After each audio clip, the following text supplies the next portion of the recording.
right, fire it up. Let's do your thing here, bud. Nobody's any better at this than you are. Have fun, take a deep breath. Give him hell at the end. Good luck to you. Fight like hell like we do every week. You are the best here.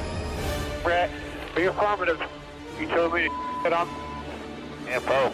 Ready. Ready. Go slow. Green, green, green. Lock it down, lock it down. 14. I'm destroyed, and I just got drove through like 6 times on the 14th. What the f is he thinking? That is the stupidest thing I've seen in my career. Literally. Everything you described is accurate.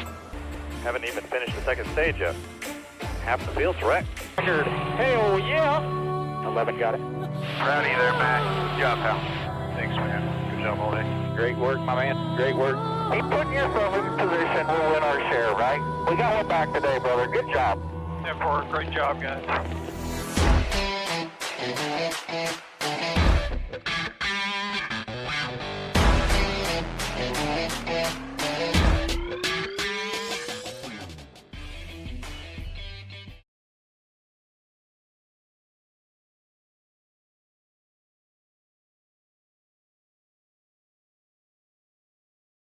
There it is.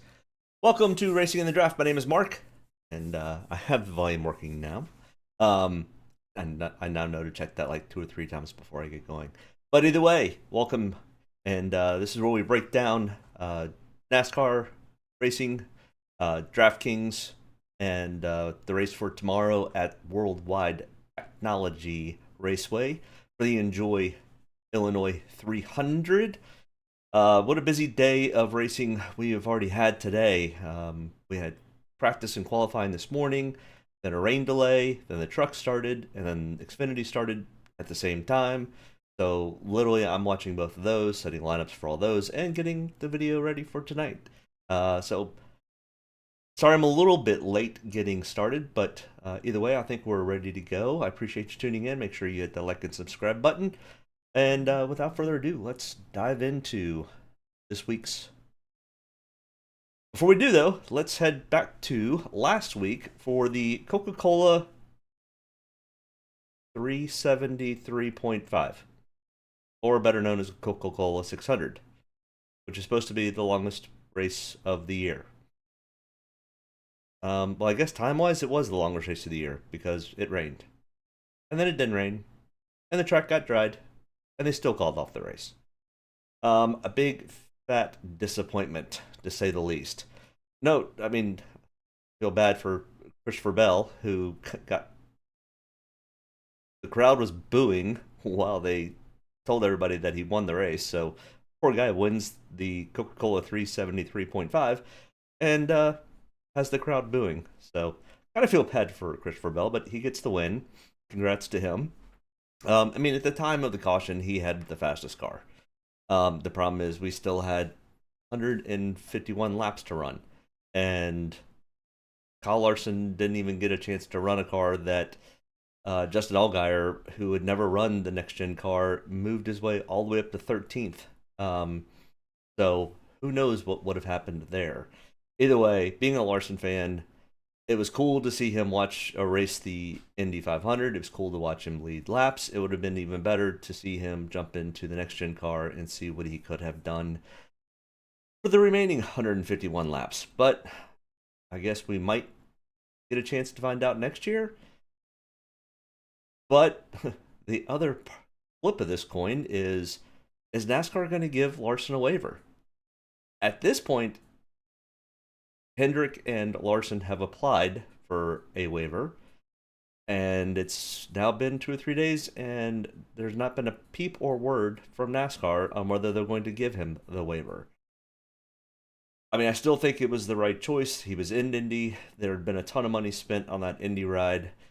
Larson does have a championship. The 5 car is still in the owner's championship hunt, but that would... I'm just befuddled on why NASCAR didn't come straight out and say, hey, if you don't start this race, I know it's in the rule book, this is if you don't start the race, you're not eligible. But with all of the media hype that was around this happening, you would have thought that NASCAR would have at least called Hendrick or called Larson and said, hey, if you do this and you don't make the start, then you are absolutely out of the playoffs. But at this point, they're just dragging their feet, in my opinion, to get more publicity for NASCAR. And I don't necessarily agree with that part either. It's the same thing as them promoting the Ricky Stenhouse Jr. fight and then turning around and finding him $75,000. I just don't agree with it whatsoever. So, I mean, NASCAR is headed in such a great direction. Viewership is up double digits. The racing has on the track has actually been pretty good, except for the short tracks. All these things are headed in the right direction, but they're, in my opinion, and after watching race NASCAR for 30 plus years, I feel like they're just trying to piss off the old guard of NASCAR. They used to, it used to be drivers have at it. Then they got a much more strict on fighting and aggressive driving on the track, and then it turned into everybody was afraid to even bump into each other because they were afraid NASCAR was going to come down on them. So then finally NASCAR said, okay, we're done. We're not policing you guys anymore. Drivers have at it. And the racing got better. And, they were willing to, stick cars 3 wide and 4 wide and do a bump and run and do all those things. And it kind of brought back NASCAR to what it used to be. And now all of a sudden they're starting to over police things again. And this is a path that I hope NASCAR steps back from and says, okay, we're policing this too much. We're regulating it too much.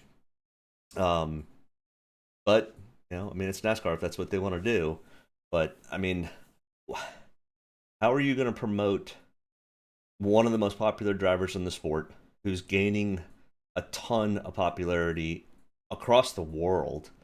After listening to some of the podcasts, people were talking about Kyle Larson doing the double at the F1 race in Italy, which doesn't happen. And now all of a sudden they're going to potentially punish Kyle Larson for this.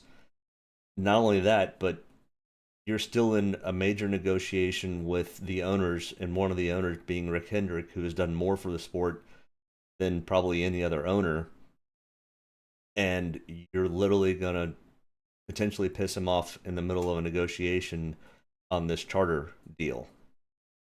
You got Rick Hendrick, who's probably worth, if he's not worth $1 billion, he's got to be close. You've got Roger Penske, who owns a team, who owns Indianapolis Motor Speedway, and the Indy Racing League. You've got Tony Stewart, who's leaving the sport, and Gene Haas, who are leaving the sport. Gene Haas is a multi-billionaire. You've got Joe Gibbs, who has had a major influx of cash from outside investors. How far do you push this? In 2311 with Michael Jordan, who's easily worth $3 or $4 billion. You put all those interests together, and they put their collective minds together, they could easily go start their own league. So I'm a little scared of what is to come if things can't get worked out and NASCAR doesn't get their act together.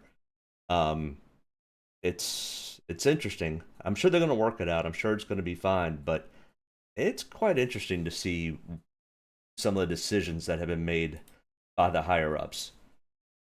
So, Family Men, yeah. So, no Larson playoffs. You just got in.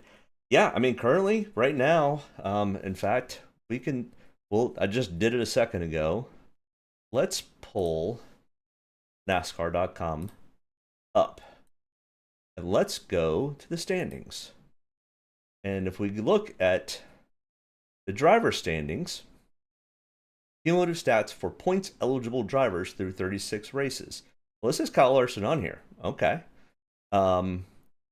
If we look at, it's funny, on mobile, it's got a spot that you can put who's eligible for playoffs. Let's see. I don't know how I can share my phone screen. Regular season champions award automatic 15 points. Okay.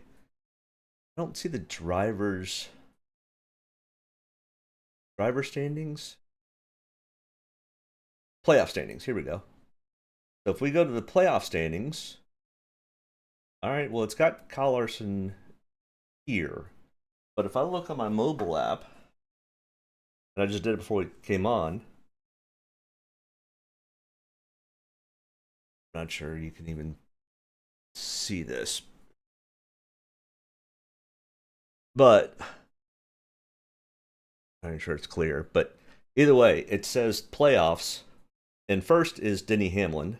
Second is William Byron. Third is Christopher Bell. Fourth is Chase Elliott. Fifth is Tyler Reddick. And so on.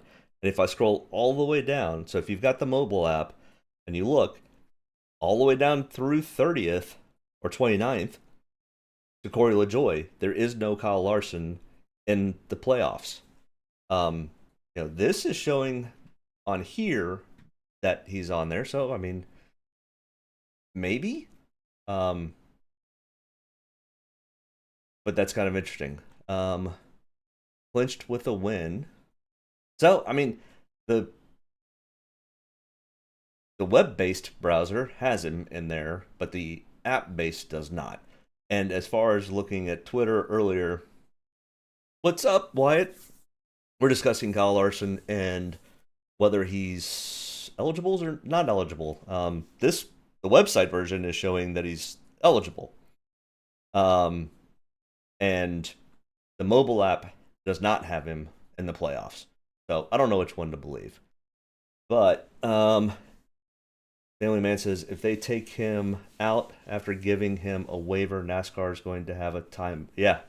I mean, yes, I think they're going to give it to him too. But why are they dragging their feet at this point?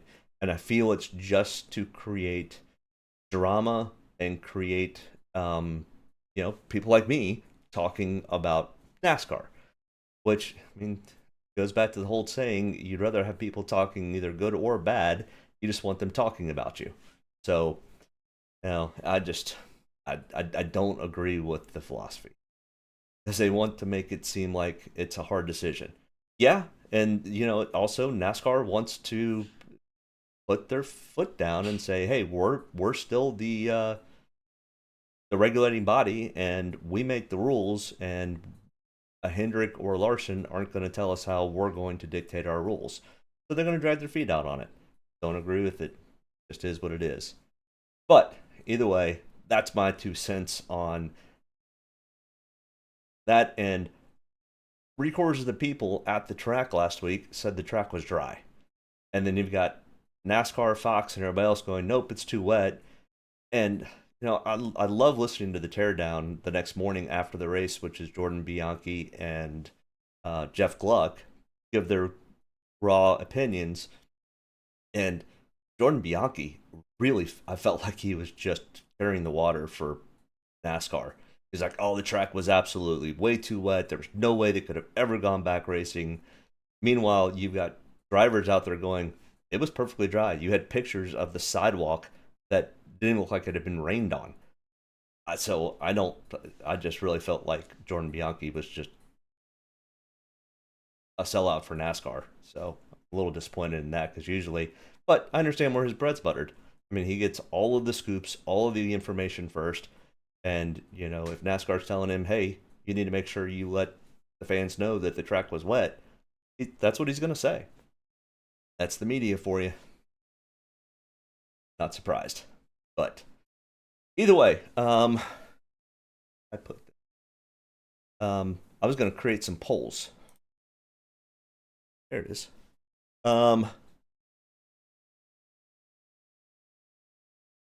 Man says, if we have a sneaky play this week, I'm playing the driver. We called Bell as a sneaky play last week. You even made a poll about it and maybe had him. And Oops. There we go. Sorry, the little heart thing was in the way. We called Bell as a sneaky play last week. You even made a poll about it, and I maybe had him in 3 lineups. Oh, I had him in 3 lineups out of 40. So yeah, I called it a sneaky play, and the poll even said to keep him as a sneaky play. And what did we do? We didn't run him as a sneaky play. Either way. But we're going to make another poll. Do the Fords stay fast, or do they drop off during race? The Fords were extremely fast again in practice and qualifying. Good evening, Paul. How we doing tonight? Here's a question. What if Larson wins the regular season championship, puts NASCAR in a pickle?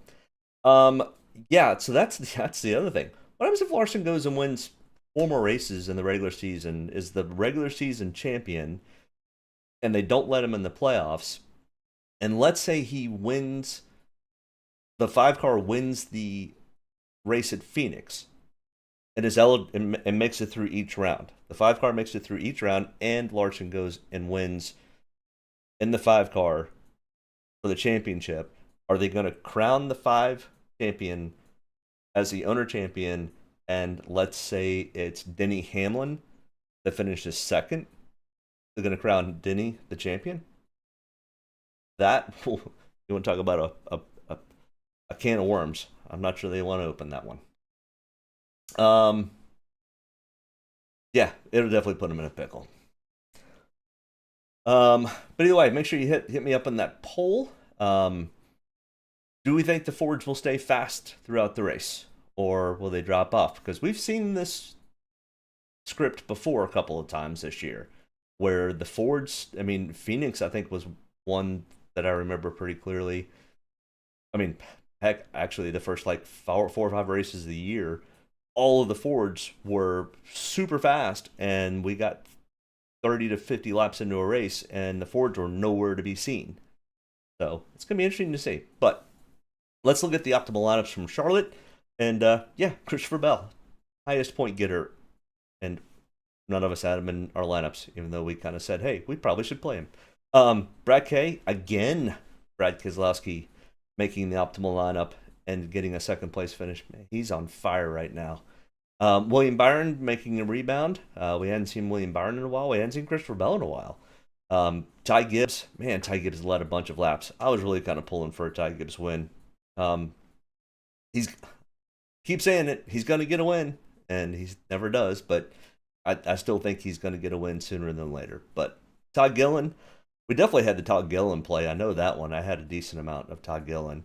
And the Josh Berry, I mean, good for Josh. I'm a Josh fan, but I thought starting in 13th was kind of a no man's land for Josh Berry. I didn't think he would. I think because it was shortened, you didn't have. I don't know. It was strange. The points just didn't play out the way I thought they were going to. I didn't have a bad race, but I could have easily had a much better race, I think, if they had gotten to lap 400. So. But at the optimal lineup, I mean, Noah Gragson and Ty Gibbs and Brad Keselowski. I mean, Tyler Reddick's not super surprising, but look at the 4 guys that have made optimal lineups 5 times. I mean, that's crazy. It's not Denny Hamlin. It's not Kyle Larson. You know, it's not the guys that you would think. It's Noah Gragson, Tyler Reddick, Ty Gibbs, and Brad. That's crazy. I mean, the other guys are knocking on the door. I mean, Truex Jr. is at 4. Larson's at 4, Byron's at 4, but Denny's only at 3. So yeah, this optimal lineup challenge is kind of interesting this year, and it's really tight up top. So quite interesting. This was kind of how things broke down. And the practice sheets from last week, I mean, kind of played out the way I thought they were going to play. Everybody kind of finished close to where they practiced. I mean, Buescher moved his way all up to 23rd, and at some points he was racing in the top 10. I think Chris Buescher easily had a top 10 car, instead he finished 23rd. Kyle Larson is not Kyle Larson. It's I just left it because Kyle Larson practiced the car, and then Justin Allgaier got that car all the way back up to 13th. So good on Justin Allgaier. I would love to see that kid in the Cup Series. I think he'd be really good. But he's also he's a great spokesman for the Xfinity Series. And then the slow guys in practice were the slow guys. I mean, I had a feeling I think Shane would have finished better than 28th if we'd gone back green. But yeah, I mean, BJ was slow, Ty was slow, and Zane was slow, and that's where they finished. So the slow guys were slow, the fast guys kind of stayed fast. And that's kind of the way Charlotte typically has run in the past anyways. So you don't typically have a bunch of cars wadding it up. You'll have a couple cars that'll get taken out throughout the race, but it played out kind of like I thought it was going to. I just wasn't expecting Christopher Bell to do what he did. I thought he was a sleeper. I didn't think he was going to be as good as he was. Either way, we are headed to Illinois this weekend for the Enjoy Illinois 300. It is a very unique track. We keep going to these unique tracks, which is kind of cool because there's tracks that are similar, but not really. This is a short to intermediate style track. It's 1.25 miles. So you can't call it a short track. It's not big banked mile-and-a-half cookie cutter either. It's kind of like Darlington, but it's not as banked as Darlington. It's kind of like Nashville, but it's not concrete. It's not as flat as New Hampshire. It's not as flat as Martinsville. Richmond and Phoenix are banked and have funny layouts. It's just its own unique little track. It's kind of cool. And it's really wild to watch the Indy cars race here because they fly around this thing. I think the Fords will be fast. I actually like Logano for the win tomorrow. Okay. I have mixed emotions about Logano. I think, yes. Can he win? Sure. He won 2 years ago. He was super fast in practice. And the last time he was super fast in practice was at North Wilkesboro, and he dominated that race. So, yeah, I don't mind Logano. He's got a decent starting spot for Draftkings, so I don't mind playing some Logano. I think it will be hotter tomorrow than today in practice, making the speeds a little less relevant. Yeah, the speeds won't be as fast, but the tire wear is going to be much greater than what we saw in practice, and we saw a decent amount of fall off. Decent being 4/10 over a 10-lap run, which, I mean, once you start to equate that out, at 30 laps, they're going to be probably a second to a 1.2 seconds slower. But the problem is it's going to be pretty even across the field. So, you know, I think the cars are still going to be, it's still going to be a position race. So the guys that are going to start up front, unless they have a mechanical issue or have a bad pit stop, are going to be the guys towards the end. So, as far as the Fords, I like the 12. Okay. You like the Ryan Blaney play. I like it. But those are the tracks that you can kind of compare to. I think it's probably the most similar track is probably New Hampshire. The problem is we only go to New Hampshire once, and we only go to Gateway. I'm going to call it Gateway because it's easier than Wide Technology Raceway. It's too long. Gateway. But you can look at Richmond, you can look at Phoenix, you can look at Nashville, and if we'd raced back at Indy again, we could look at Indy, but we haven't raced in Indy on the oval in forever, so that one doesn't really get played. The optimal lineups from Gateway in the last 2 years, because we've only raced there the last 2 years. Kyle Busch, dominant, 121 of 243 laps, so almost half of the race. Kyle Busch led from the pole, won from the pole. Ryan Blaney started in second, finished in sixth. Larson worked his way up from 22nd to 4th. McDowell went from 21st to 9th. McDowell sitting on the pole.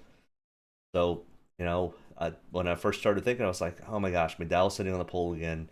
I don't have any interest. Well, I may have been a little too quick to think that. So we'll get into the breakdown. McDowell's got a pretty good average finish. Chris Buescher started 27th and came up to 12th. Todd Gillen 28th to 15th. So I mean, a lot of Fords and 2 Chevys, no Toyotas. Excuse me. Then the first year they were there, which was the next gen first race in the next gen car at a new track. Lots of different variables there. But I mean, Kyle Busch, he's made the optimal lineup in both of these races. Started in 12th, finished in 2nd. Joe Logano 7th to 1st. Truex Jr. 13th to 6th. Justin Haley 28th. AJ Allmendinger starting in 35th, and Eric Jones starting in 21st. So it's kind of interesting to look back at these and kind of see, but I mean, you definitely have Kyle Busch and Ryan Blaney and Joey Logano both making a lot of optimal lineups. Now, the New Hampshire race, because it's similar in... I didn't even fix this. This is not right. Never mind. We'll skip that. All right. But I do have the top 15 point getters and where they started. And I still find this quite interesting because it really kind of shows that it is pretty heavy on the front end and 11 through 20. So the bulk of our DraftKings points are coming from 11 through 30. We do have about 6 guys that are coming from 1st through 10th. So it's kind of evenly spread. The front row is 1.5 times, so we could definitely easily say you could easily take somebody from the front row. It's a little scary because you've got Michael McDowell and Austin Cindric, who both scare me because they're just not super consistent, that are starting on the front row. So it should be interesting. Let's see. Well, I had another poll. Yeah. Oops, let's finish this. In that poll. Does it show the results? Oh. If I ended it, then it does not show up. I'm confused. I've never run multiple polls. Oh yeah, there it is. 3 votes, yes. Everybody thinks that the Fords will stay fast. Okay.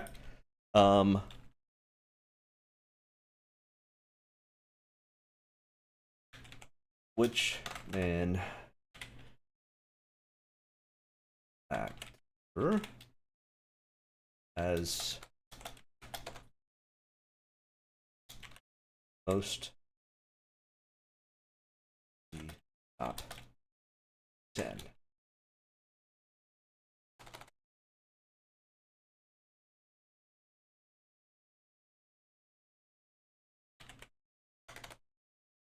Chevy. Wish there was a way to put these in before I started. Toyota. Start a poll.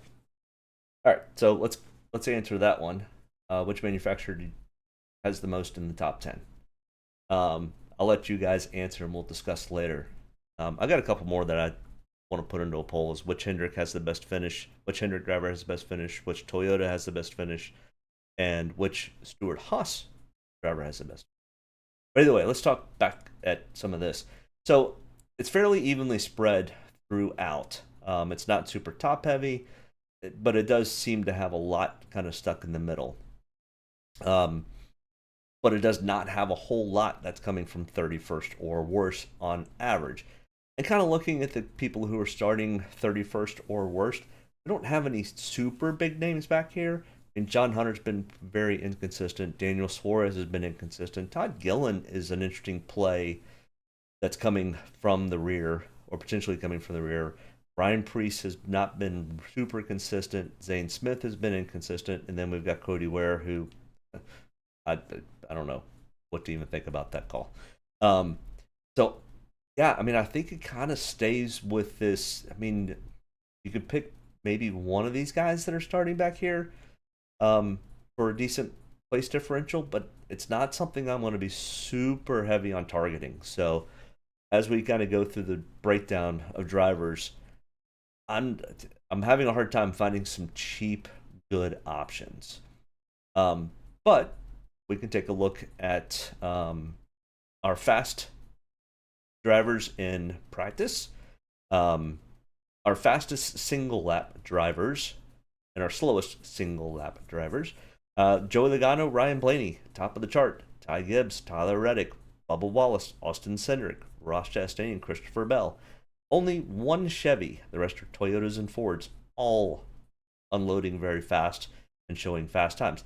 And I love the fact that everybody was on the track at the same time.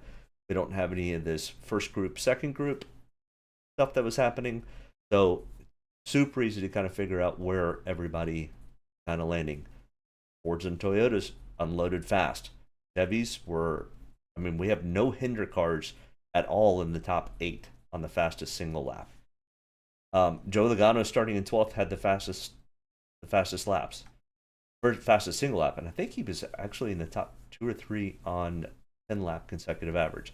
And his fall off was 4.22, which wasn't super bad. Austin Cindric had one of the best fall offs, and he's starting in second. Sneaky pick, maybe Austin Cindric. Not real sure. Christopher Bell, once again, this Christopher Bell, he's been so inconsistent. He got the win last week and he looked super strong. But this track is so much different than what we raced on last week. It is a little bit similar to Phoenix, and Christopher Bell was really dominant at Phoenix. Maybe. Our slowest drivers, Austin Dillon, again, super slow. John Hunter Nemechek, I don't know what is going on with Legacy Motor Club, but they are just a dumpster fire at this point. I know it's the first year with Toyota, but I was expecting a little bit something faster. They're not even close to the other Toyotas, and it's almost like they're not even getting any support from Toyota. So something kind of shows different over at Legacy. They might be one of the worst teams in NASCAR at this point. So I'm hoping things change, because the ownership group over there are some of the most well-known drivers. Petty, Jimmy Johnson. I'm shocked that we haven't gotten any better. And then, that's another owner who's got over $1 billion in net worth is what's his name? Gallagher. He's a guy who owns Allegiant Airlines. So yeah, a ton of money in that ownership group also. All right, our fall off. The least fall off, Cody Ware. Well, when you're that slow, I guess it's not hard to not lose much speed. He only fell off 1/10 of a second, or 0.15. Alex Bowman had actually decent and okay speed and very little fall off. Denny Hamlin with really good, only falling off 0.246. Zane Smith, okay, that's kind of interesting, starting in 36. So that might be somebody kind of towards the back of the pack that we can look at drilling down on. Noah Gragson, starting towards the back, had really good long run speed. Long run being 10 laps, but Austin Cindric, again, he was quick all over the place. So this is kind of why I'm looking at this and kind of seeing if we start to see patterns. And I think we saw Christopher Bell in some of this last week. So is an Austin Cindric in play? Is a Noah Gragson? I think Noah Gregson's definitely in play. Denny Hamlin. I'm going to stay away from Cody Ware. But then even William Byron didn't fall off that much. The guys that did fall off a lot, Corey LaJoie, not surprising. Justin Haley, he fell off a little bit more than I would have liked to have seen, because his car seems to be pretty quick.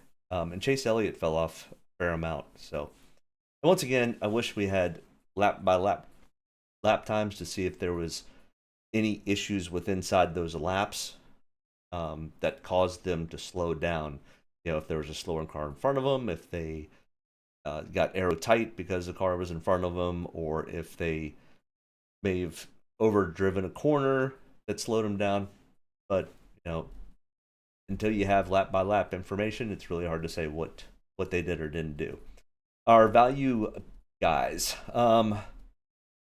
Justin Haley's practice rank was 11th, and he's going to start in 21st.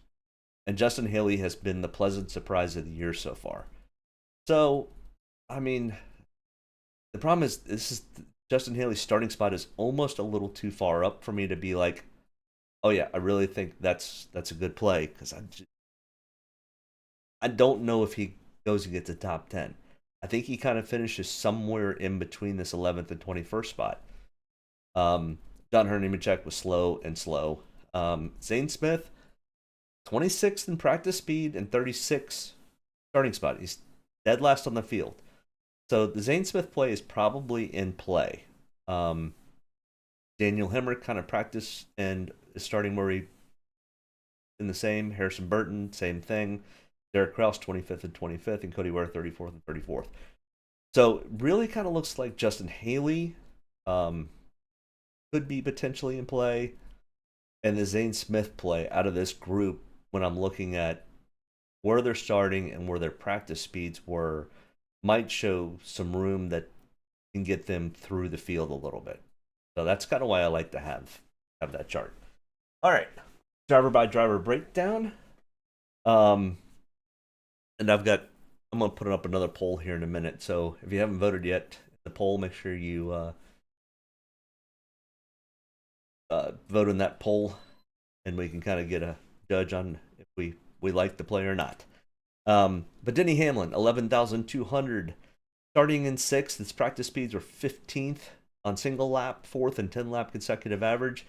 He's got a 10.4 average finish. Now I am comparing. I only used the last 2 Loudon races, the Gateway 2 races, and the Nashville.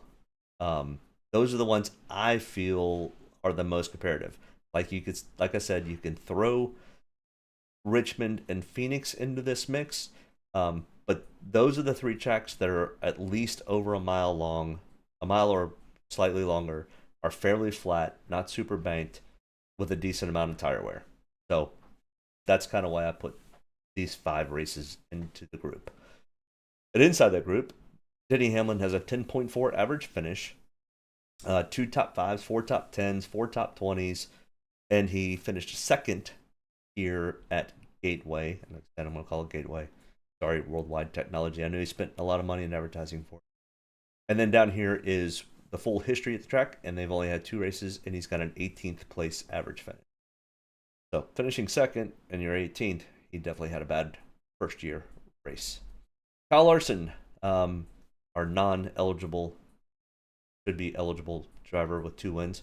$11,000, starting in 13th, 24th in single lap, 25th in 10 lap. And Kyle Larson is almost always consistently one of the fastest Chevys or even fastest cars in practice. So, yeah, the Chevys definitely unloaded slow. Not sure what that means, but Cliff Daniels and Kyle Larson, if there is a group that can get a car to go faster throughout a race, it's definitely going to be them, but it is concerning that they were that slow in practice. And they didn't make the final 10 in qualifying. He finished 4th in this race last year. Out of the 5 races, he's got a 7.6 average finish, which is really, really good. He's got an 8th place finish average here at Gateway. So starting in 13th, I mean, he's definitely in play. But these practice speeds from the Chevys have me a little bit nervous. And if it weren't Hendrick, I would be more nervous. So yeah, it's a little concerning. But like I said, we've seen this play a couple times this year, and then all of a sudden we get into the race, and then I say, all the Henry guys are in the top 10. So, it's gonna be interesting. I think who said they'd like the 12? Oh, Paul. You said you like the 12 car. 2nd in single lap, 3rd in 10 lap consecutive average, starting in 3rd. He's got a 5th place average finish here at Gateway. All indications are that might be a pretty good play. I mean, if it's any of the Fords that, out of all the Penske's, I probably trust Ryan Blaney more than the other Penske's.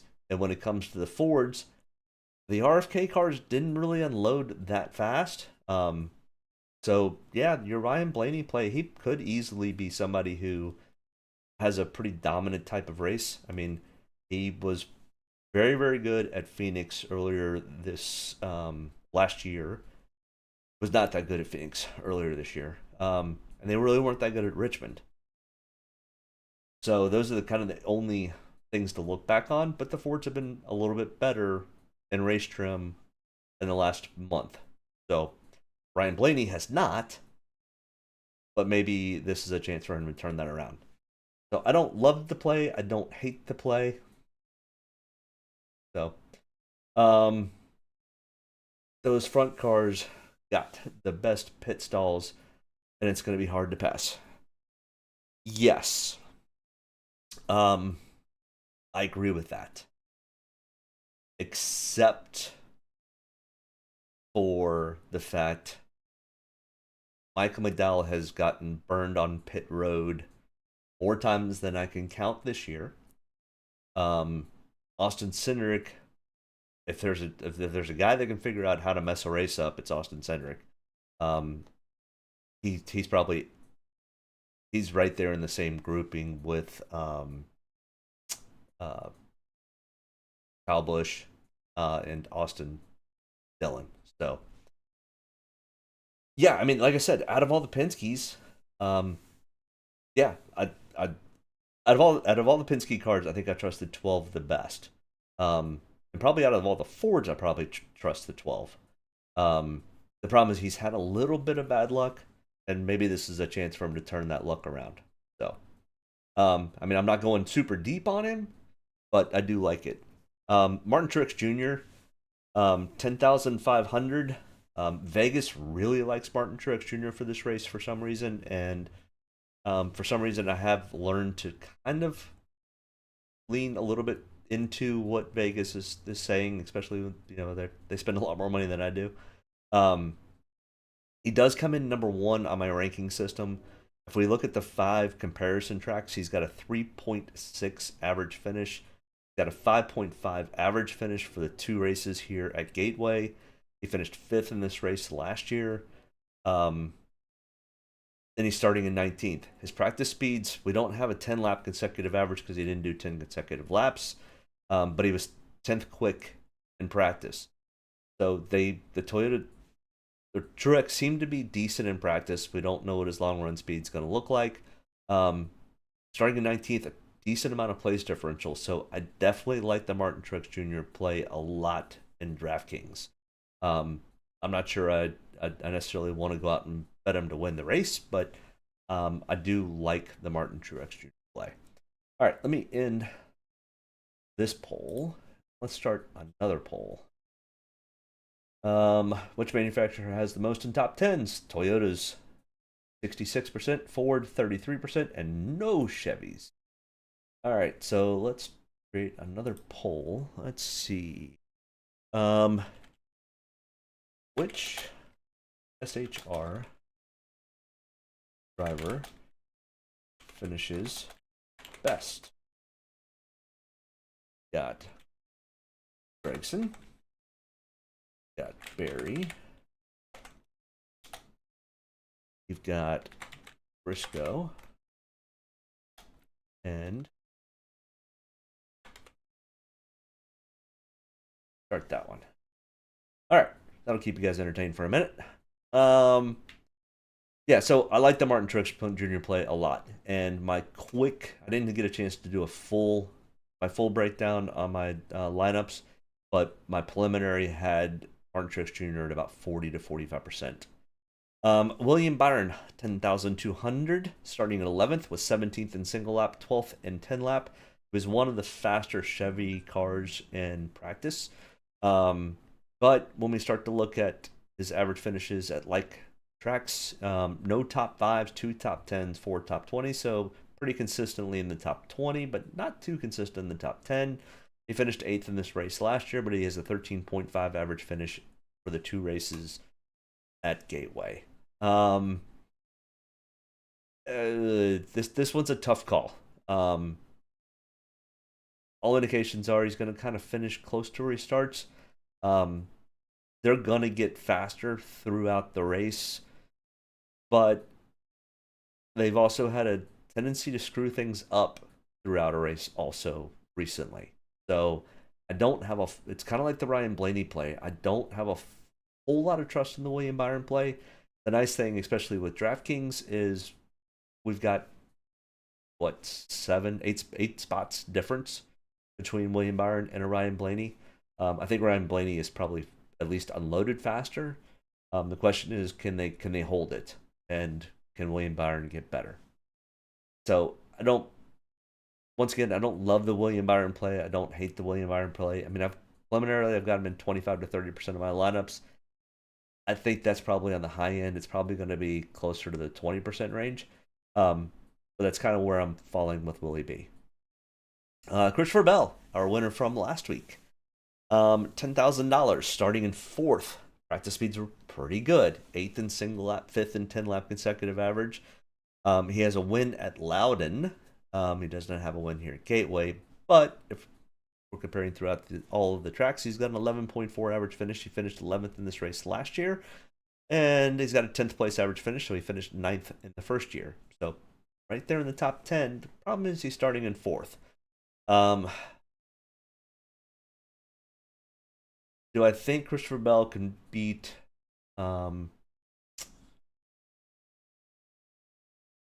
Blaney straight up? That would be the first question. No, I think Blaney probably has a faster car than Bell. I don't know what the long run looks like, but the short viewpoint is Blaney's faster. So if that's the case, if I'm putting the two together, I'm probably saying Blaney over Bell. Don't love the starting spot for either one, but because this track is so hard to pass on and it is position dominant, does have Christopher Bell kind of as that sneaky pick slightly. So Christopher Bell, another sneaky pick. Probably not as much of a sneaky pick because he won last week, but I'm probably in the 10 to 15% ownership range. I don't think it's a bad play. Don't think it's a great play. So far nothing so far I've come across that makes me go, he's going to be the guy to own, other than Martin Truex Jr. starting in 19th. I think there's a ton of place differential there, and I think he's potentially a top 3, if not potentially vying for a win. So right now, probably, he did come in first in my ranking system, but I also think Martin Truex Jr. is a pretty solid play for this. Tyler Reddick, $9,700, starting in 5th. Practice speeds were solid. 4th in single lap, 7th in 10 lap consecutive average. He did 29 laps at practice. But his average finish at like-style tracks scares the bejesus out of me. Good Lord, 21.6. He finished 35th in the race last year here at Gateway. His average finish is 25.5. Yeah, not much in the statistical department that makes me like Tyler Reddick. I also know Tyler Reddick has struggled at these more flat style racetracks. So this one's kind of a risky play in my opinion, starting in 5th. Once again, out of the guys that we're talking about in the top 5, I have to agree with Paul. I think I like the Ryan Blaney play out of.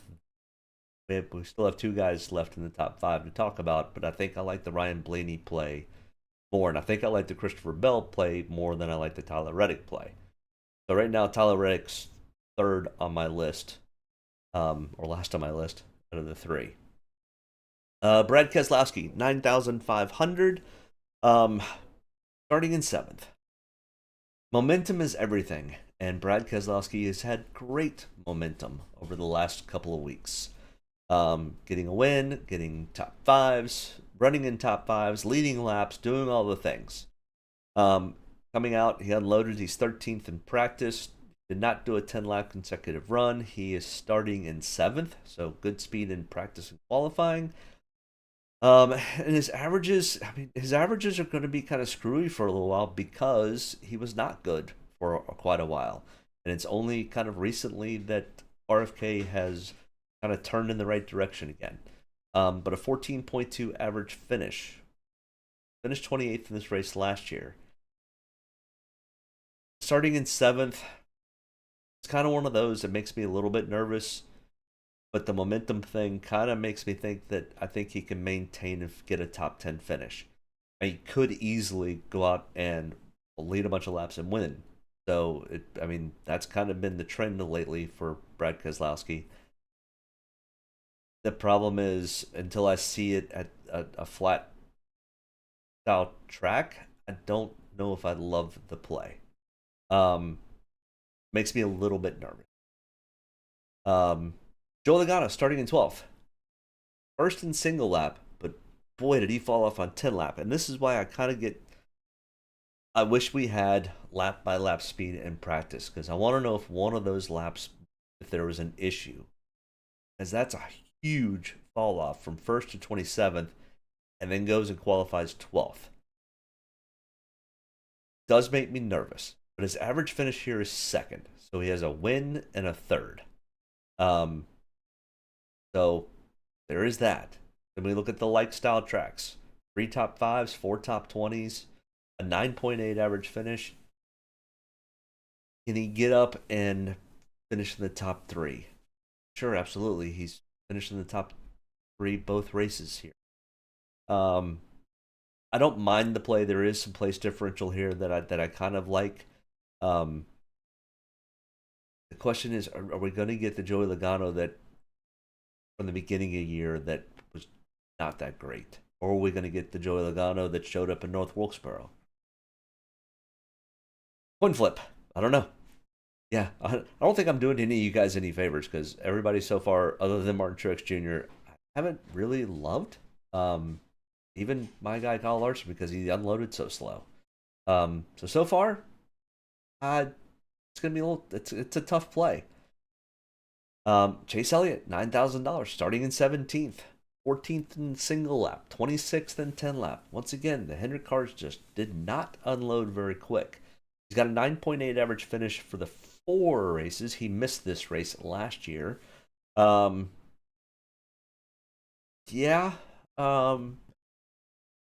in 17th is probably the best part of it. Is there is some potential room for place differential. And Chase Elliott has been probably the most consistent driver throughout the year. What is actually his average finish over the last 10 races? Let me pull that up. Gateway. All right, Chase Elliott. Average finish of 7.8 over the last 10 races. That is the best average finish of anybody on the board, and he has the average best place differential of 4.2. Ross Chastain's at a 4.6. So yeah, Chase Elliott has the most consistent average finish of anybody in the field. Brad Keselowski's right behind him at 8.7. So if that's kind of any indication, Mark Truex Jr. has a 10.0. Better than Denny Hamlin, better than Kyle Larson, better than Ryan Blaney. What that tells you, but that's kind of where we're at. Chase Elliott is very consistent about finishing these races and finishing them in the top 10.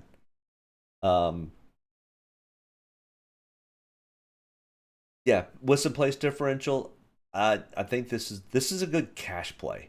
If you're playing in a cash DraftKings cash lineup, Chase Elliott's a really, really good play. Especially if you pair him maybe with the Ryan Blaney that's starting up front and a Martin Truex Jr. who's starting towards the back. That's a pretty solid lineup to start the expensive part of your lineup. Question is, what do you fill it with the bottom? That's kind of decently safe. We'll get to those. Kyle Busch, our winner from last year here, who ever since then has pretty much fallen off the face of the earth. Can this be Kyle Busch's redemption race? He's as consistent as Joey Logano at this track. It's either him or Joey Logano. He's got a 1.5 average finish. So he finished first in this race, second in the first race in 2022. I mean, we look at that, it's pretty good. But unloaded 14th in practice, did 23 laps, and we don't have a 10 lap consecutive average. I think he made like 6 or 7 pit stops in practice to try to get the car tuned in a little bit better. That kind of made me a little nervous when I heard that that come through during practice. So, Kyle Busch has not been great as of late. This one I trust a little bit less than a lot of the other plays. I would trust Brad Kay and what his finishing momentum has been more than I trust Kyle Busch starting in 10th. So I also like the Chase Elliott play better than this in this price range. So I have some because he does have such a great average finish over the last 2 races here, but I don't love the play either. Ty Gibbs, 8,600, starting in 9th. 3rd in single lap, 6th in 10 lap consecutive average. We don't have a whole lot of stats for Ty Gibbs, and being a rookie for most of it, then I don't expect anything to be much better than what's here. And this is a little bit better starting spot, at least when it comes to Draftkings for Ty Gibbs, because he's going to finish probably either really, really well or he's going to finish close to this starting spot. I don't think, unless they've got mechanical issues or he ends up in a wreck, I don't think Ty Gibbs is going to fall to 20th just because it's Ty Gibbs. Where I expect a Kyle Busch to slide back and finish in 20th because that's what he's been doing this year. Ty Gibbs has been pretty consistent about keeping the car underneath him and keeping a good car in the hunt for most of the race. So I trust it a little bit better than I do a Kyle Busch. And his practice speeds were pretty consistent and pretty good. So we can't really look at last year's stats and the stats that are like tracks because it was his rookie year. So I don't mind the Ty Gibbs play. Like I said, one of these races it's gonna click, and I thought it may have been last week. Really, I thought all the stars had aligned for Ty Gibbs to go out and lead 300 of the 400 laps and just stink the field up, and then that didn't happen. So he did lead quite a few laps though. He was definitely on pace for it. Chris Buescher, 8,500. This is strange. Starting for all the Fords being as fast as they are, Chris Buescher unloaded super slow. Practiced in 23rd on single lap, 21st in 10 lap. That's really slow compared to the rest of the Fords, including RFK or including Brad Kay. Starting in 26, ton of place differential here. 15.5 average finish for at least 4 of the races. I can't remember. I think he missed the first Gateway race. I think he had an COVID or an injury or something that caused him to miss the 2022 race. He finished 12th in this race last year. I mean, I like the Chris Buescher play starting in 26. He's been pretty solid, at least over the last month and a half. So I like the Chris Buescher play starting in 26. Great place differential play there. Ross Chastain. Out of all the Chevys, he was the fastest Chevy. 7th in single lap, 8th in 10 lap consecutive average. His average finish is 15th here at Gateway, and he's got a 12.4 average finish at the 5 races that we're comparing to. 3 tracks, 5 races. There's some place differential here, and he was the fastest Chevy to unload. It's night and day difference between his car and Daniel Suarez. And I like Daniel Suarez. I think he's great for the sport, and he's got great personality. But night and day difference between the 2 cars. It's quite strange. I don't know. Maybe they're doing a lot of testing with Suarez's car for the playoffs because he does have the win. They're focusing a little bit more on Ross Chastain's car. I don't really know. But as we've seen over the past couple of years, that's probably not real smart. You need a lot of bonus points going into the playoffs if you want to have a decent playoff run. I don't know. But Ross Chastain has been much faster than Daniel Suarez. And he was much faster in practice. So I like the Ross Chastain play starting in 16th. And where do I think Ross finishes? 5th, 6th, 7th, which is, I mean, almost 10 spots of place differential. So at 8,200, I don't mind it. Alex Bowman, another, other than the Hendrick and the Chevy, and, well, I guess his average finishes aren't great either. 21st average finish over the 5 races, no top 10s, 3 top 20s. Out of the 2 races here, he's got a 19.5 average finish, and he finished 26th in this race last year. Ugh, yeah. God, I don't understand Alex Bowman. I don't understand how to play him. I don't understand the inconsistencies. I mean, the last couple weeks he's been doing better, but I mean, Chase Elliott at least is just quietly getting top 10s. Alex Bowman's just quietly, I don't know what he's doing. So it's hard to trust. And it's inconsistent. Starting in 26th, there is place differential, and he at least was faster than Kyle Larson unloading. 22nd and single lap, and 11th and 10 laps. So his 10 lap average is actually pretty good. We want to do another poll. We'll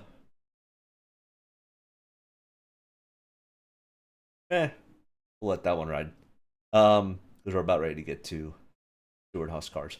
Bubba Wallace, 7,800, starting in 8th. Unloaded pretty quick, 5th in single lap, 16th and 10 lap consecutive average, a 16.4 average finish over the 5 races that we're comparing to. Finished 30th in this race last year, and must have finished 26th in the first race in 2022.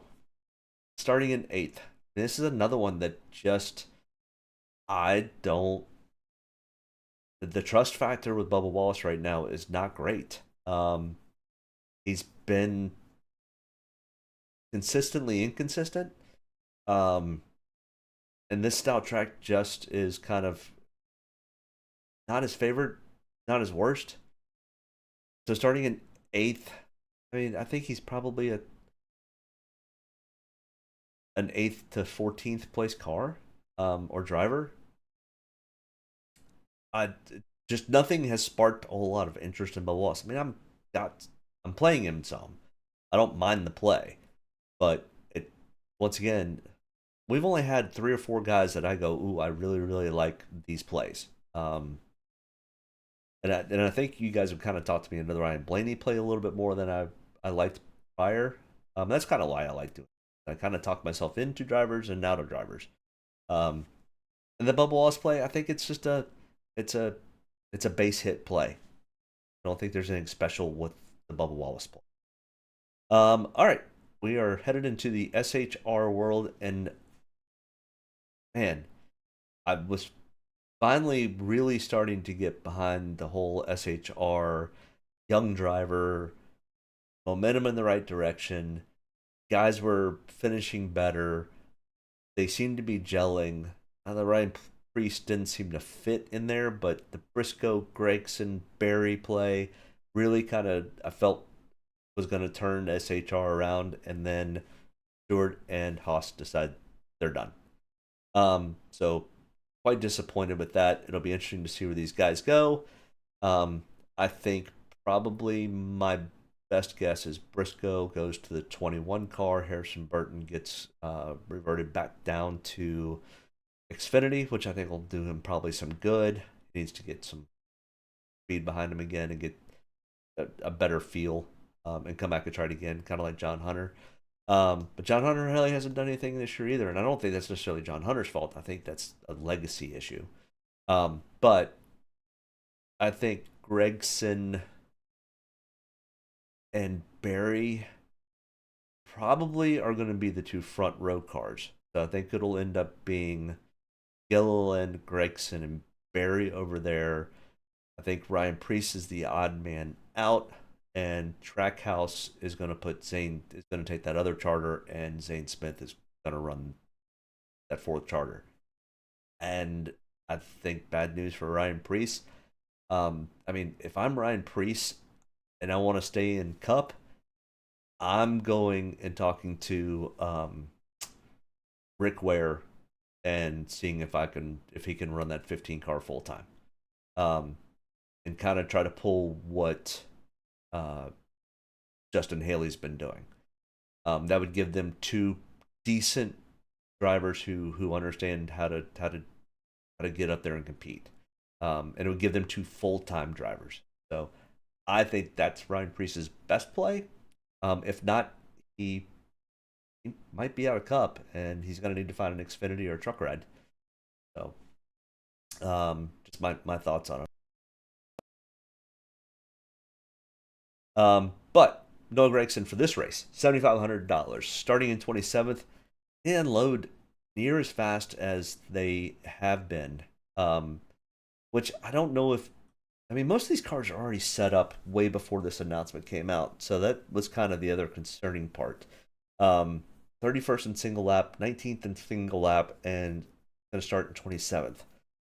So I mean, it's a great play for Draftkings because I think Noah Gragson gets up at least in the top 15.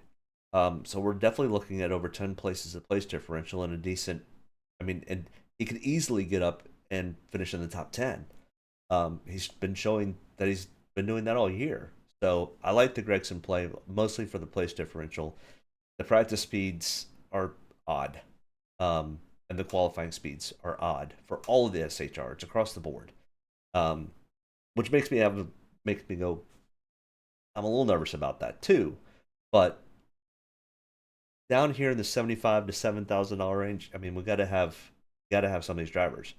So I don't mind the Gragson play. I don't mind the Briscoe play starting in 23rd, even though Briscoe speeds were not fast. 30th in single lap, 27th in 10 lap. He's not super consistent at these style tracks. He's only got one top 10, two top 20s, and a 22.8 average finish. So, yeah, a little nervous with the average finishes and practice speeds for Briscoe. And starting in 23rd, I think he's starting further up than anybody else at SHR.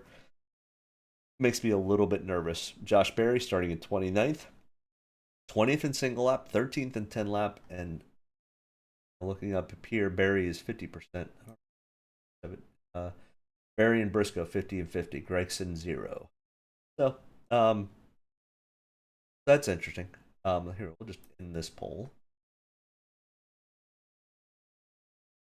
And we've got 50% Berry, 50% Briscoe, and nothing for Gragson or Preece. Okay, interesting. You guys like the polls or don't like the polls? I like the polls. Keeps you guys engaged.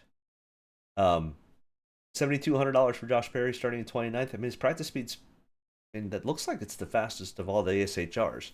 20th and 13th, 30th and 27th, 31st and 19th. Yeah, so Berry's got the fastest practice speeds of the SHR cars. So I definitely like him starting in 29th. Lots of place differential here. I think I think his ceiling is probably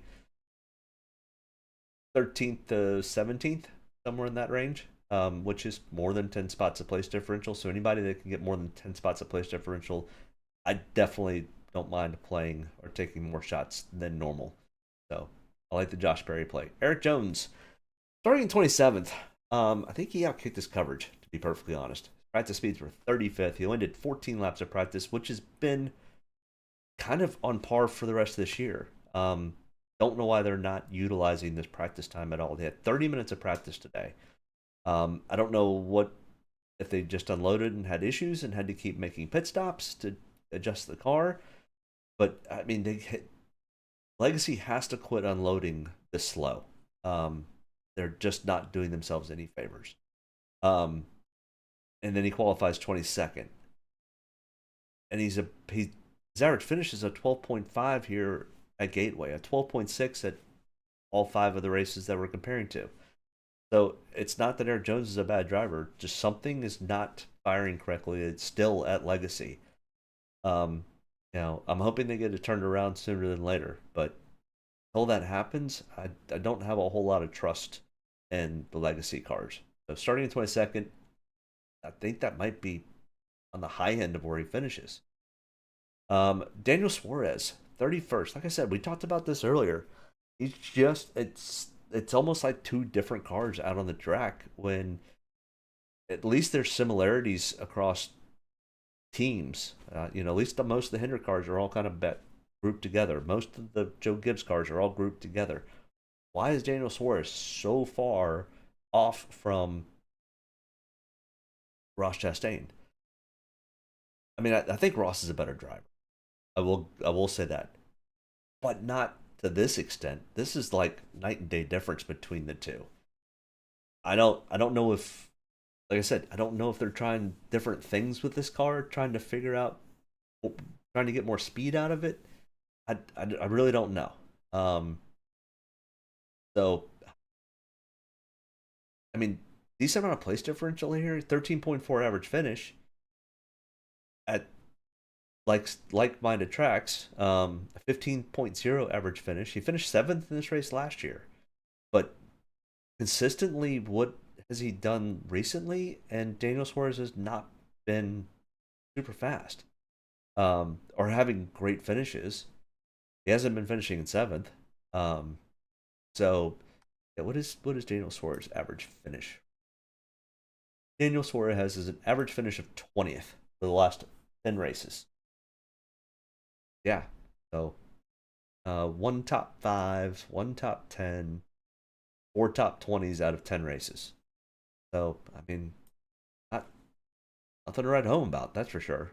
Starting 31st, though, I mean, all you got to do is get up to 20th, and that ends up becoming a decent play. What do you think about Barry's pit crew?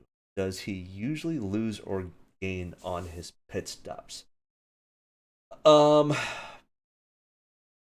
I think Barry's pit crew, I mean, they're not a Larson, they're not a Bell, they're not a Byron. You know, they're good, they're not great. They're right there with a Bubba Wallace's pit crew. I mean, I think they can gain him a few spots on pit road. Yeah, I don't think they're anything special. I don't think they're anything bad. I think they kind of break even. The great thing about Barry is he's just really good about getting the car to finish races and getting the most out of a long run car. He's really good about tire management. So that's what I like about Barry. Gregson has a tendency to be a little over aggressive. Briscoe's probably the most consistent of the 4. And Priest, I don't know what to do with Priest. I feel bad for him, but kind of the odd man out over there. Speaking of Ryan Priest, $6,700 starting in 32nd, but practice speeds were 32nd in single lap, 18th in 10 lap, 26th average finish over the 5 races we're looking at. And I mean, this is the kind of track that Ryan Priest cut his teeth on. I mean, he grew up racing at Loudon and modifieds, and running short tracks and modifieds up in New England. And for him to have a 26th place average finish over the 5 races that we're comparing to, and only having a 17th place finish here last year, I mean, yeah, you've got some place differential potential, but Ryan Priest recently, I mean, let's look at his average finish over the last 5 races. Ryan Priest, 20.8. I mean, going down here and looking at the rest of these people, Todd Gillen has the next best average finish at 19.3. Everybody else is behind him from here on through the rest of the breakdown.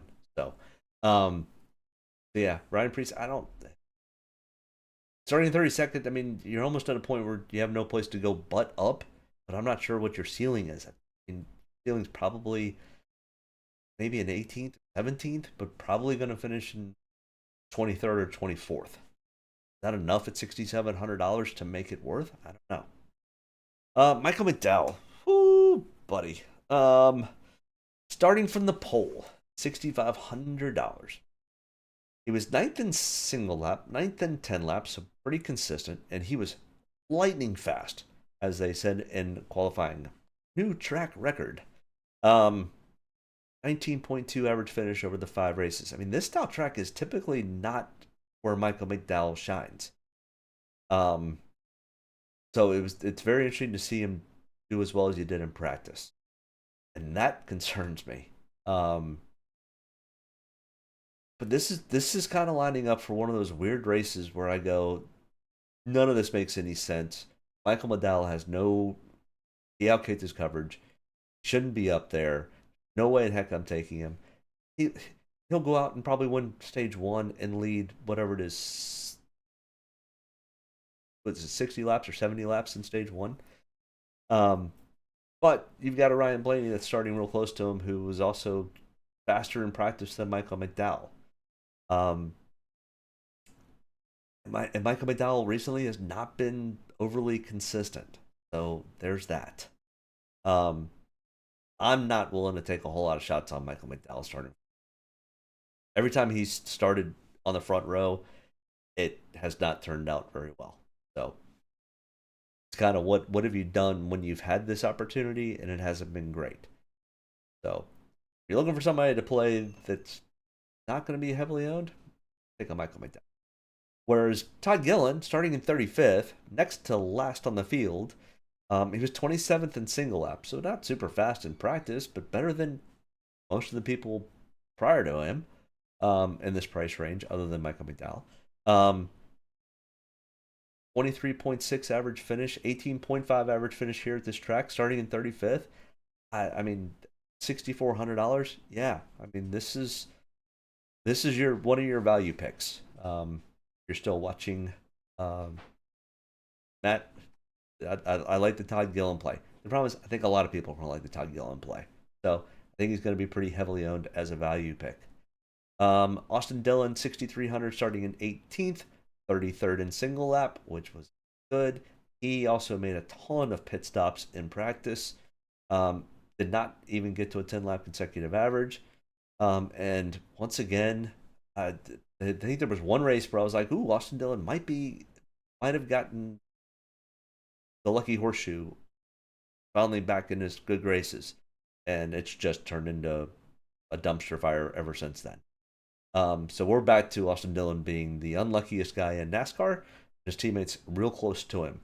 So Austin Dillon, starting in 18th, I think he's starting way too far up for me to have much interest. And Austin Cindric, I mean, good lord, Austin Cindric, 6th in single lap, 2nd in 10-lap consecutive average. 17.8 average finish over the 5 races we're comparing to, though, and a 12th place average finish here at this track, which is probably one of his better tracks. But his average finish over the last 10 races, and I know it's Austin Cindric, 25.3 over the last 10 races of this year. It is the 4th worst of what's left to go. In fact, hold on. That might be one of the worst average finishes. You've got 25.3. So Austin Dillon is slightly worse. Corey LaJoie's got a 26. Zane Smith has a 30.7. Harrison Burton's at a 28. And then, I mean, I'm not sure we could really even compare Derek Krause. He only has 3 races, and Cody Ware has 1 at 24th. So, I mean, realistically, Austin Cindric has the 4th worst average finish in the starting field for people who have competed in the last 10 races. And now you're going to start 2nd. I have a real tough time taking anybody in this front row. I mean, at least Austin Cindric was really fast in practice, and at least his average finishes here at this track are actually pretty good. But good lord, I need some help here with this. I just don't have any interest. If you want to take a risk, go for it. You'll if he does well, you'll beat me in Draftkings. That's all I gotta say. I'm not willing to take the chance. I mean, I'm almost more willing to take a chance on a Ricky Stenhouse Jr. starting in 24th that has a worst average finish, but at least he's starting kind of where he's supposed to start. If Austin Cindric were starting in this spot, I would have much more interest in him. Other than it would scare me a little bit if he had super fast practice speeds. At least Ricky Stenhouse Jr. kind of is average. practice speeds. 19th in single lap, 14th in 10 lap consecutive average, but only one top 20 for the 5 races we're comparing to. That's awful. And a 32.0 average finish here at Gateway. That's awful. Starting in 24th. Does scare me a little bit. That's why I'm only at about 5 to 10% usage. So there's that. Carson Hocevar. This was I think this was the first race Carson Hocevar ran, and I think, yeah, if I remember correctly, he ran Corey LaJoie's car, because Corey LaJoie ran Elliott's car last year in this race. And Carson Hocevar had made it up to 11th or 12th when the brake rotor exploded on him, and he ended up finishing 36th. But he was pretty quick early in the run. He made it up, like I said, almost to 12th, I think, if I remember correctly. And everybody was like, oh my gosh, look at Carson go. And that's kind of what got him on the map. And now he's going to start in 20th. And he was 12th in single lap, 10th in 10 lap consecutive average. I don't mind playing some Carson Hocevar tomorrow. I'm not in love with it by any means, but at 5,900, we've got there's some guys back here we've got to take. At least he was fast in practice. He's made a splash here at this race last year, so he's gonna have a little bit of I need to finish what I started last year at this track. So I don't mind the Carson Hocevar play. He looked pretty good in practice. So did Corey LaJoie. So both Aspire cars looked pretty good, and I think if I remember correctly, when we were looking at practice speeds, Zane Smith was actually pretty quick.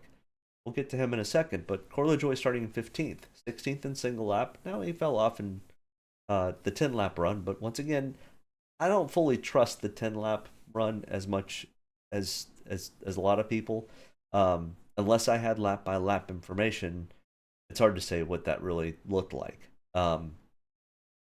But Corey LaJoie's average finish here is at 28.4. One of those races was in the number 9 car. And a 33.5 average finish also. One of those races was on the 9 car. So I think Corey LaJoie is starting a little bit too far up for me. I think he finishes somewhere between 15th and 23rd. I'm not sure he gets much better than 15th.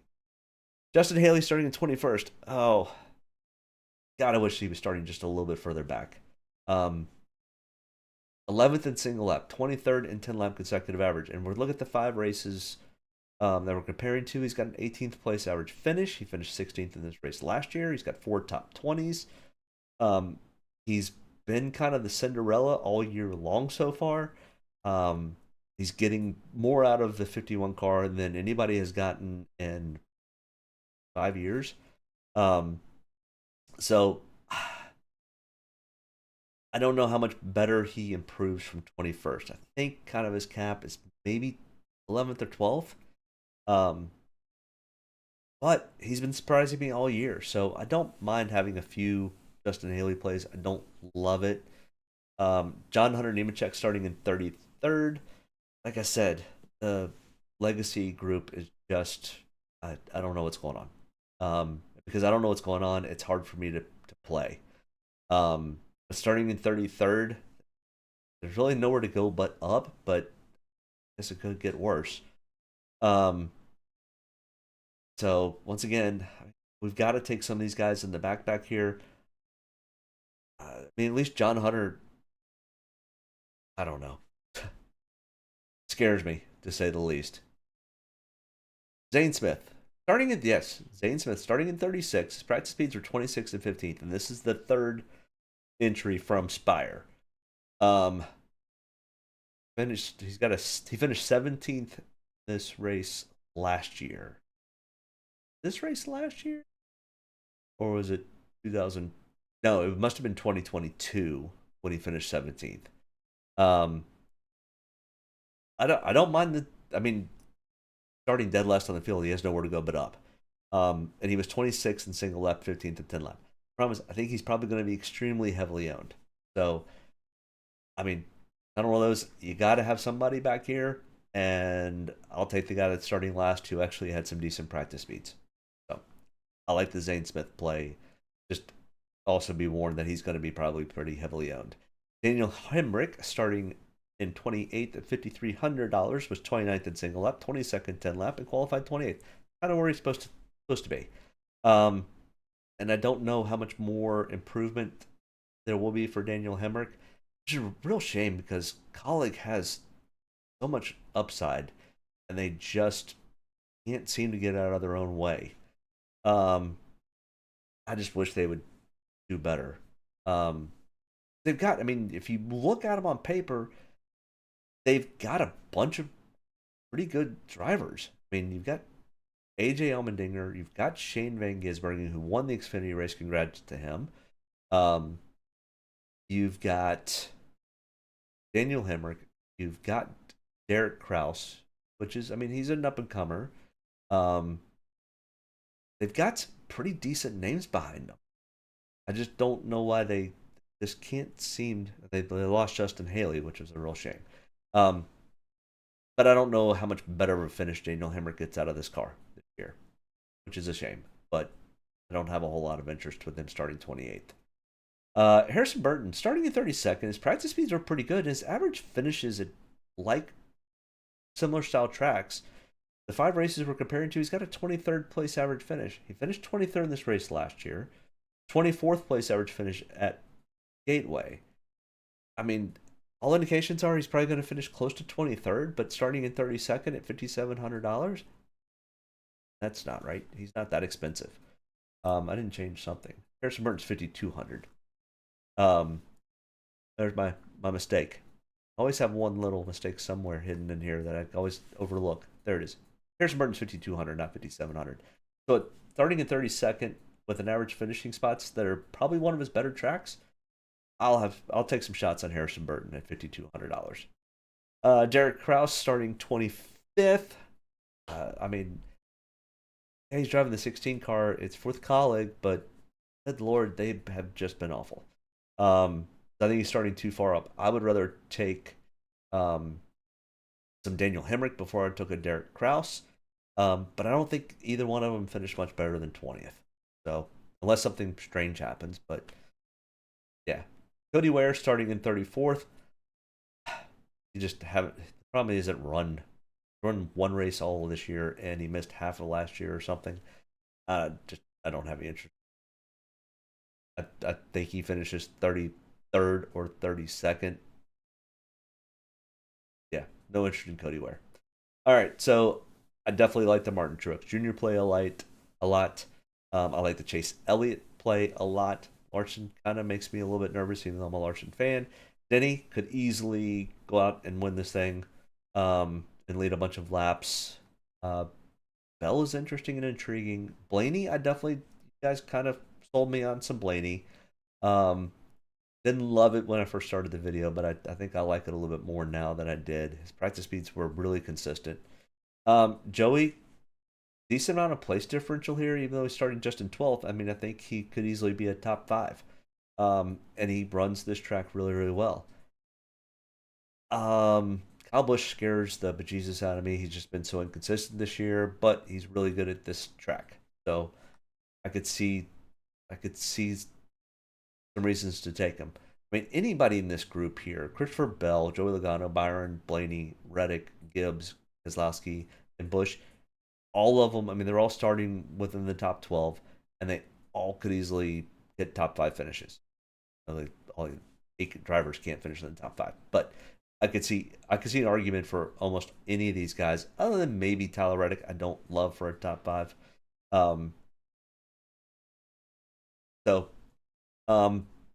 Todd Gillen coming from the back, I like a lot. I like the Zane Smith coming from the back. Justin Haley may be starting a little too far up for me. And I don't mind the Carson Hocevar play. So those are kind of the guys that I like. I like the Josh Berry play. I like pretty much most of the Stuart Haas guys. I don't know if I really like the Priest play, but down here in my orange category, where the guys I don't really like a whole lot, I could see playing some Harrison Burton. So hopefully that answers any questions that you guys have. Taking up probably way too much time. I keep adding more and more stuff. Yeah, I'm at an hour and a half already. But Let me know if you like the poll questions. I kind of like them. Kind of keeps everything interesting. But other than that, if you've got any other questions, let me know, and I'll be more than happy to answer. If not, next week we head to... Where's the race next week? Let's see. Let's see. Here on my phone. Schedule. Oh, Sonoma road course racing, 3:30 West Coast swing. Cool. Yeah. So next week, should be another Saturday night, 3:30 race on the West Coast. So, yeah. We will see you next Saturday. Good luck. Let me know if you or anybody ends up hitting. I appreciate it. Oh, and I was this close to finishing second in the Chrome Horn in the Xfinity race today until Ryan Truex spun on the last lap. So devastating today. I almost cried. I didn't really, but I don't cry over money that I bet. I expect to lose it if I happen to win any of it back. It's a good day, and I won some of it back, but I was so disappointed when you're sitting there looking and you're like, oh, I could win $1,000 here, and then it just gone. But easy come, easy go. That's why we play the game. I appreciate you tuning in. Have a great weekend. Enjoy the race tomorrow. I don't know if Gateway's my favorite racetrack. It's not super compelling. It's not super exciting. Hopefully it'll be fun tomorrow. Hopefully it'll be more than just follow the leader. Fingers crossed. Maybe we can take home a bag. Have a great weekend. We will see you next week. Thanks. Bye. Get a good deep breath. Get ready to roll here. Only about one thing tonight, getting the W, so got to be around at the end to do that. Get ready to roll tonight, boys. Let's go have some fun. Don't get me any more fired up than I already am. All the way to the checker. You're fine. Nobody's got to run. Checker time, baby! Hell yeah! Proud of you there, man. Good job, pal. Thanks, man. Good job all day. Great work, my man. Great work. Keep putting yourself in position. We'll win our share, right? We got one back today, brother. Good job. Great job, guys. Excellent work, my man. Excellent work. Thank you. Man, that's awesome. Set out with a goal, we got it here, bud. Thank you very much. Really proud of you, man. Drove your butt off tonight. We had the fastest car here, bud. Probably killed our deal there. Just feel like I gave one away. Yeah, boys! Way to rebound! Great job! Great job, bud. Really good job. Appreciate you hanging in there with us all weekend. What a weekend. Good job. Thank you.